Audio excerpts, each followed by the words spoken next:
Hello, what's up guys, welcome back to my channel, and for today's video we'll be looking at Skylords Reborn, and it is the natural selection season, the second season. It is featuring both nature and twilight cards. So for this video I'll be creating a Skylords Reborn PvE card tier list for Twilight, and I also realized that I have not created a Twilight tier list yet.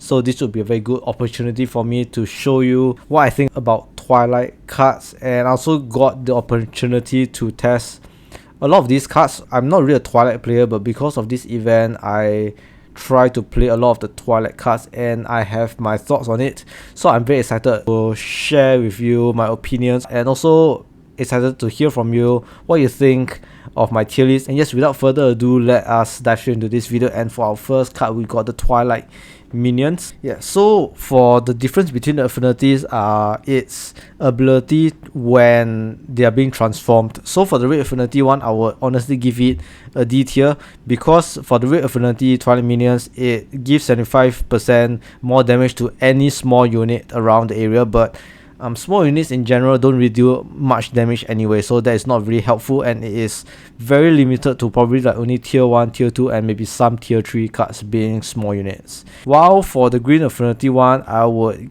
give it a B or C tier, but I already use Twilight minions anyway, so I'll put it as a C tier. I occasionally use it for its ability for the green affinity one. For green affinity, C tier, and red affinity will be a D tier. And next is the Twilight Brute, and before I continue, it is very common for Twilight cards to be really cheap. They only cost 60 power for many of the Twilight cards, almost all of them, and I think overall Twilight Brute damage not very impressive. Honestly, it is very cheap. I mean, a lot of these Twilight cards are very useful to transform and sort of like get that additional ability buff. However, for the Twilight Brute, its ability is fixed for the affinities, which means that when you transfer the Twilight Brute, it will give 25% lifesteal for your surrounding units.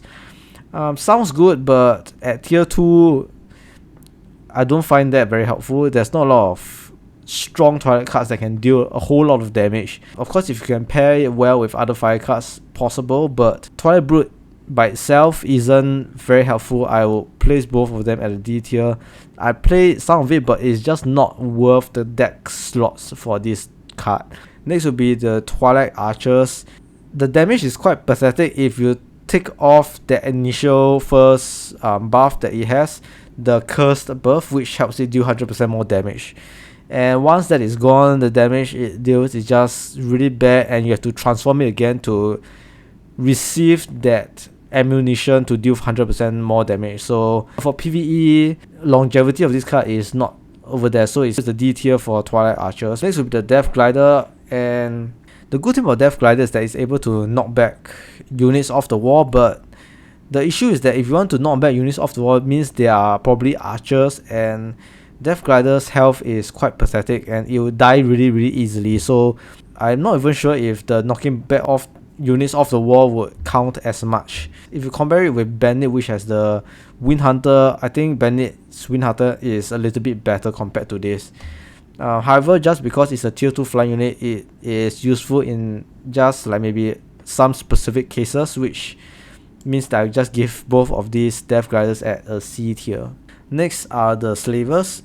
And what I like about Slavers, even if you don't transform the Slavers, as long as they die, they deal explosive damage similar to the NPC Twilight Slavers. On that note, it is a little bit more useful than the Twilight Brute. I play this card a little bit more than Twilight Brute, so for Slavers, I will put it as a B tier. Next up will be Twilight Crawlers. These are pretty versatile card and deals insane damage to small units because they got S counter. And they are not so paperish as well. They can last quite a bit because of their Cretin shell, which takes 30% less damage from range on magical attacks. So it can be quite a good card to use. I think that these crawlers could be a B tier, but it can easily be dropped down to a C tier because you can save a lot of deck slots from using the Veil Blood. But I quite like Twilight Crawlers. They are quite a fun card to use, so B tier for it. Yeah, I'm not gonna get slammed for this, because I feel like Twilight Colors could be a C tier too. For Veil Blood, they are really tanky, but they cost a lot more than most of these Twilight cards. But when you transform the Red Affinity one, it deals insane amount of damage. It is like one of the best damage dealers. Or I would say that if you just transform a Veil Blood, is similar to using a mine, while the Green Affinity one heals your Twilight units. But for Twilight, the strategy is usually like Twilight cards are very cheap, so you just summon and just get them killed. Like Slaver, when it dies, it deals explosive damage. So I think the Veil Blood, the Green Affinity one, is a tier or 2 lower, so I put Veil Blood Green Affinity at B tier. And the Red Affinity one, I think, is a quintessential card for Twilight decks, but not necessarily for both Fire and Nature decks. Twilight Veil Blood for Nature or Fire decks would be probably like a B tier or so. And if it's a Twilight deck for Veil Blood, it's a really good Twilight card. So I'll just rate all these cards based on like Twilight decks and how it synergizes well with other Nature and Fire deck. And I can see how this Fire Affinity Veil Blood could possibly also synergize well with Nature and Fire decks. In a Twilight deck, it is a must, S tier. Next are the Infected Towers. I think it's the only like tier 2 Twilight Towers that we have. Obviously, being the only like tier 2 Twilight Tower, if you're restricted to wanting to use Twilight deck, then it is very useful. Also noting that currently for the Nature, we got the Woodland Watch, which helps to create more versatile decks instead of just using Living Tower. So that is probably the closest matchup that we can find. And also Rocket Tower for Fire. And I find Infected Tower to be quite a standard tower there. If it has some knockback, then it could match the Cannon Tower. But yeah, this is a Fire and Nature deck, so honestly Infected Tower can be quite useful, and it attacks both air and land units, so B tier for both. Ability wise, not as helpful, only if you accompany it with like Sunken Temple or a lot of these like little creeps that dies that has a lifespan, like the Nightcrawler summoned by Cultist Master. Next, Twilight Curse. It can change an enemy unit into a bug, and I honestly think that this is quite a worthless card. Only useful for very specific PvE scenarios, but if not very useful, very specific in many scenarios. So for Twilight Curse, honestly, I even put it as a D tier. You only use it when you have to use it. Next is the Twilight Hack, and I find the Red Affinity one much more useful because it's a really cheap way to gain 60% damage increase for your units, which is quite insane. Pretty decent damage, and it costs really cheap, so it's an A tier. And Green Affinity, it gives you heals, but I think Nature spells much more useful, so B tier for Twilight Hack for the Green Affinity Twilight Hack. Next are Twilight Slayers, and these are also rarely used for me. I think the only good thing about Twilight Slayers is that if you mount it onto the wall and XL units come attacking you, maybe like encounters with Twilight when there's these 2 Twilight Hawks that keeps attacking you, Twilight Slayers can be very helpful to take down all these like random XL units that appear. But on ordinary games, I don't really see much of a need to play Twilight Slayer. And for me, I have no idea how to use this card so efficiently that I can bump it up to a B tier. Next is the Twilight Creeper. And Twilight Creeper is quite a good card, I would say, because of its occasional air attacks. And for Purple Affinity one, the targets will take 40% more damage.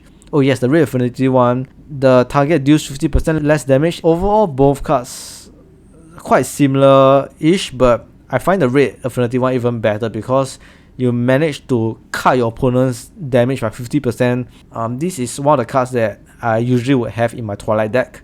I think, honestly, for Twilight Creeper, the Red Affinity one is the A tier. And Purple Affinity, I'll put it as a B tier. Next is Mutating Maniac. I find them very useful to kill off XL units. Much more useful than Twilight Slayers. I mean, I've mentioned to you the unfortunate damage reduction for Twilight Slayers, but Mutating Maniac, there is no such damage reduction. And they are similar comparison to Mutating Frenzy and the Fathom Lord. Quite useful card, I would say, especially for Twilight, because for Shadow and for Nature like the Fathom Lord, there's other like pretty decent cards to use at tier 3. But for Twilight, it is one of the few cards that has decent damage to XL units. Also for Mutating Maniac, the Affinity makes a lot of difference. The red Affinity one helps to buff up all your units, but the green Affinity one makes you immune to major debuffs, which is a little bit more or a lot more specific. Red Affinity Mutating Maniac honestly is between the A and B tier, but I quite like the style of Mutating Frenzy and also its many abilities to use. So A tier for Red Affinity, and Green Affinity is 2 tier lowest at C tier. Next is the Nightshade Plant. Quite a decent tanky XL unit, but they cost quite a bit at 260 power.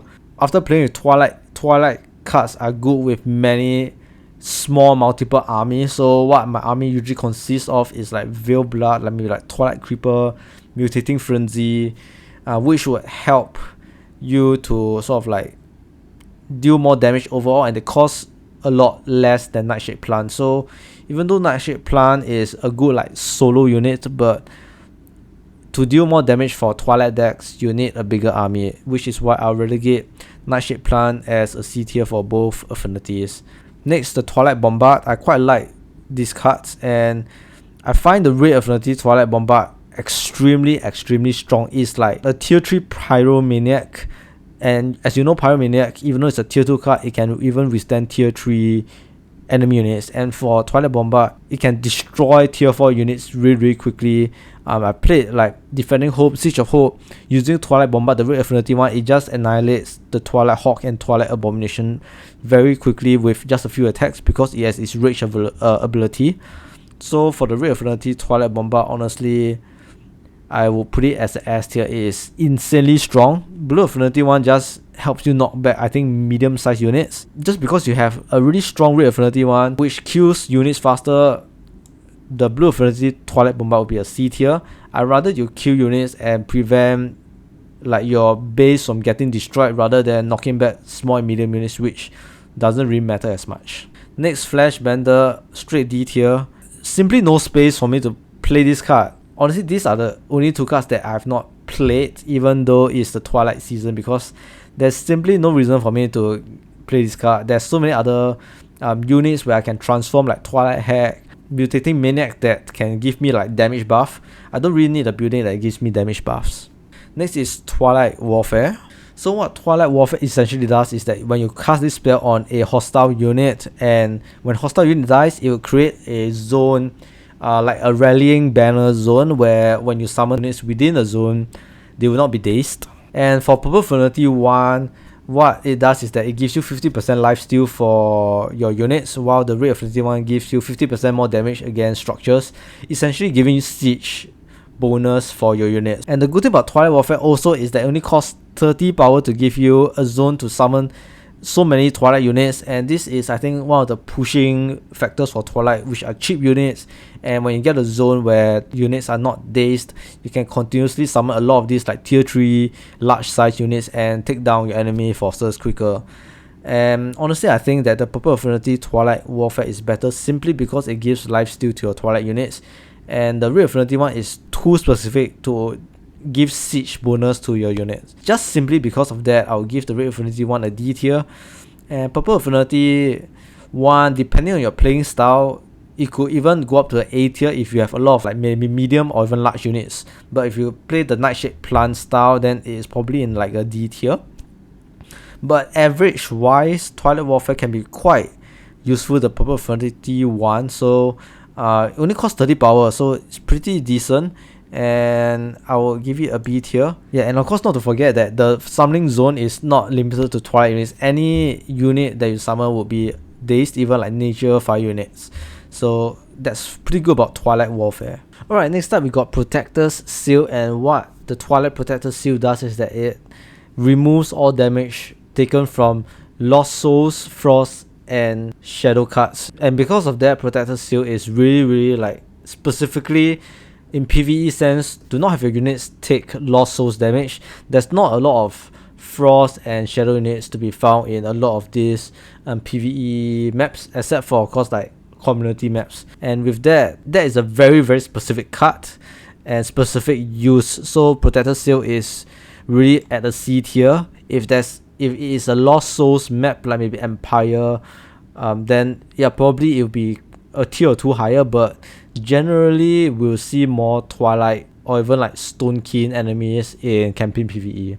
And next up, we'll look at Twilight Abomination. And for Twilight Abomination, the clear winner will be the Blue Affinity Twilight Abomination. They are a really good card, both of them decent stats and power, just 220 power to summon them. So very decent power to get good stats. But the difference is because for the Twilight Abomination, the Purple Affinity, what it does is that when it uses its ability to roar, the side effect is that they cannot follow commands, but that is not helpful at all in PvE. I'll give it a C tier just because of its stats, but the Blue Affinity one does the job better because it would not allow melee units to attack. Very good card, I would say an A tier for Twilight Abomination, the Blue Affinity one. And for Skycatcher, the affinity difference is that Blue Affinity locks melee units and the Nature Affinity blocks ranged attacks. Both has its users, and Skycatcher is really the only like flying card that you're able to use in Twilight decks. Of course, because it's a Twilight deck, you also have access to the Giant Wing, which is a very good nature flying card. But solely for Twilight itself, just because it's a tier 4 flying card, is very useful. Both Affinity deserves to be in the A tier. But of course, if you play a mixed deck, you might not be playing Skycatcher at all. But for pure Twilight deck, Skycatcher is a kind of a must for Twilight. And next up, we got the Twilight Pestilence, and this card is very good. Blue Affinity basically helps you reduce damage taken for enemy units, while Red Affinity boosts your damage. And by how much it reduces damage for Blue Affinity? 50%. And for the Red Affinity one, why it's so good is that Twilight units are able to do 100% more damage. And at the same time, both of these Twilight Pestilence, when cast, your Twilight units would be healed at quite a decent amount, so that is insane. In any case, for the Fire Affinity, Twilight Pestilence is S tier.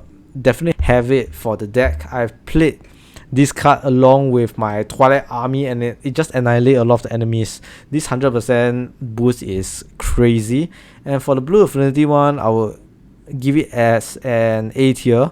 Also very strong, but the Twilight Pestilence Fire Affinity, you gotta try it. It is insane. It boosts the damage by multiple times. I think it's like, 100% is about 2 times more, so that's insane. And next we look at the new card that just came out, which is Molt.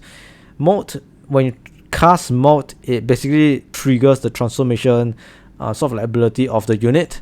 Just because it costs 50 power, I think most of the Twilight transformation costs above 50 power, just because this is really cheap. If you play a Twilight deck, Molt is a must-have. It's a S tier, triggers strong transformation damage, especially at tier 2, the Twilight Veil Blood, the Red Affinity one, when you cast Molt on it, the enemies will be destroyed quickly. And next, Evil Eye. Evil Eye is a S tier immediately. Its damage is insane, and not just because of the damage that it stacks like Rage ability, but when you kill the enemy unit, the splash damage it deals is a lot. So yes, Evil Eye again, S tier, very good tier 4 card. Next is the Headcaster, the Purple Affinity and the Nature Affinity one, and recently they got a buff as well. So what the buff is that when the Headcaster is attacking an enemy unit, they'll paralyze the enemy unit. However, there's difference for both affinity. Yeah, for the Purple Affinity Headcaster, when it hits the enemy unit, it will paralyze them and they will take 25% more damage. However, for the Nature Affinity Headcaster, it is a permanent paralyze on the unit if the Headcaster continuously attacks them, because there is no like 10-second or like debuff time for the enemy units, and they will just be paralyzed continuously. So that is crazy. And both, I would say the buff is pretty good, and they only cost 100 power to build. Damage wise, very decent, plus automatic paralyze for both. Headcaster is a very good tower, I must say. So honestly, Headcaster, I really love them, and I play the purple and both the Nature Affinity interchangeably, so both of them will be A tier for me. Next is the Whisperer, one of the new cards again, and this card can be played really well. What I like about this card is that it is a moving Mouth of the Keeper, but again they have a 10-second immunity to the blind, so Mouth of the Keeper is forever. And the other thing about Whisperer is that it's able to heal unit similar to the Time Shifter Spirit, which can heal multiple units because of the heals that bounces around like a chain heal. At tier 2, Whisperer is a very strong card to use, and it can be very useful in many situations. So with that, the Whisperer, I'll put it as a B tier. I might not have found its full potential, and because of that, I would just put it modestly at a B tier for now. And this is the Tree Fiend, and they have been moved from a tier 3 unit to a tier 2 unit, and the only difference for their stats is HP wise. I think it's about 300 HP difference between the tier 2 and the tier 3 version. Damage wise, it remains the same. So even though they cost a whooping 150 power for any Twilight units, and even for an ordinary like tier 2 units expensive, if it is a very long game in the campaign PvE, not really a time sensitive one, this can be proved to be a very good strong army, the Tree Fiend. And because it is time sensitive, you can't use it for maps like Treasure Fleet where you don't have a lot of time to build power. So this is a little bit more situational, and I'll put this as C tier for the Tree Fiend. Next is the Wheel Zapper, and finally they have made this card useful for PvE, and it now works similarly to the NPC Wheel Zapper where it paralyzes enemy units. So the difference between the purple and the fire affinity one is basically for the purple affinity one, when the units are paralyzed, they lose health and essentially they are poisoned. Fire affinity one, when they are paralyzed, enemy units take 20% more damage, and I favor the one that has sort of like a damage buff, because usually when you want to paralyze units, obviously you want to kill them, right? So damage buff would be better, and 20% damage buff is significant compared to 20 health loss per second. Usually for tier 1 you can do about 20 damage per second already. So just because of this, Fire Affinity is a lot better at B tier and Purple Affinity at C tier. Next is Sky Scorcher, a new card, and why this was created is because for Twilight we don't really have an anti-air tower. We only got a Twilight Bombard. However, when I tried it, it is slightly underwhelming just because it doesn't knock back units and the damage isn't overwhelming. The only thing about this Sky Scorcher is that it cripples the enemy units when they attack, so when damaged they only can move at walk speed. What I think about this card now is that I will honestly give it a C tier. The only good thing is it damages flying units at a very long range, but I don't find it very helpful to place it in my deck. What I would think this card would probably deserve better is that currently when I test it out on flying and ground units, it can only attack either flying or ground units at one time. However, if Sky Scorcher is able to attack both ground and air units at the same time, it would be a card that would be a lot more useful and probably be able to bump it to the B tier. But for now, I think Sky Scorcher a little bit underwhelming, I feel. And last is the Twilight Infestation. So what is good about this Twilight Infestation, and I parallel it to the Bandit Tent, is that when you summon units, it is a unit that is not bounded to power. Your power straight away goes to the void power and you can get back this void power fairly quickly. So that's the very good thing about this. And I played Bandit Tent, summon a lot of Bandit units, and we can continuously summon more Bandit units because we are getting this power refund back quickly. Now with this Twilight Infestation, the unit that is spawned from this infestation building is really good. The Twilight Devastator and the Twilight Dancer, which both are really magnificent cards when you play it in the campaign PvE map. And just because they are free units that have no power attached to it, this Twilight Infestation base can prove to be really strong, and I'll put it as a S tier. You have to try this Twilight Infestation. Just keep summoning, and coupled with like spells and transformation that can sort of like boost the attack of your army, it is really unstoppable. I would recommend to go with like Twilight Hack, the Fire Affinity one, because it buffs your friendly units attack by about 60%. You can run campaign map quite quickly and it's quite fun to do as well. Yeah, so this is it for my PvE tier list on Twilight cards, and I hope you guys enjoyed this video. Let me know what you guys think. Do you think that maybe I got some cards wrong over at the C and D tier list, or maybe some that you think doesn't deserve an S tier? So yes, this is it for my video, and I hope you guys enjoyed this video, and I'll see you guys again real soon for my next video.